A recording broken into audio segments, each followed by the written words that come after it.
bánh bèo xịn.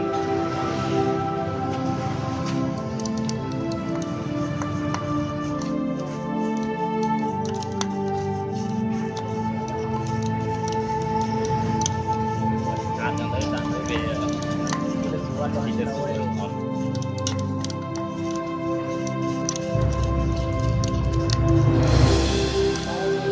Và cao quá cao quá. Đấy rồi, bánh nhái rồi.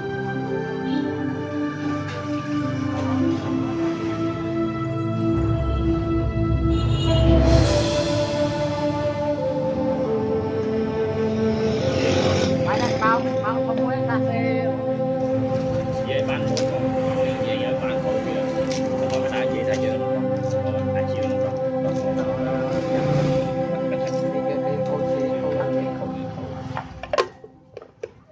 dương ập chạp kế không dương không dương Đây nâu trong này đấy ập chạp kế không dương chỉ từ mình phải nhá từ đâu liên lang rồi đó thôi.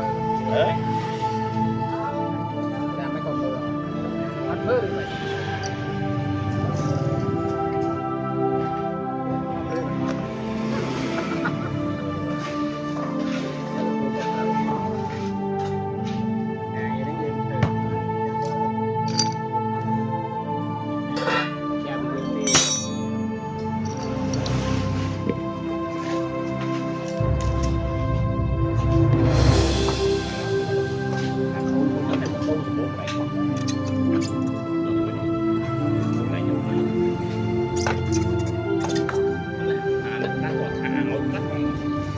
băng đầu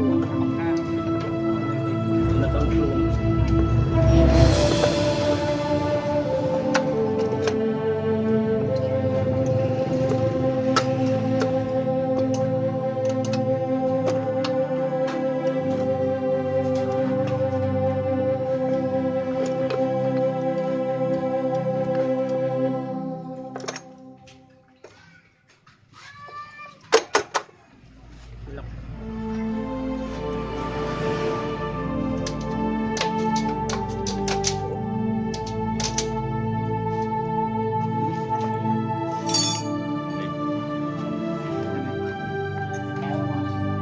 Cạo nó bạc mai trong vậy chứ này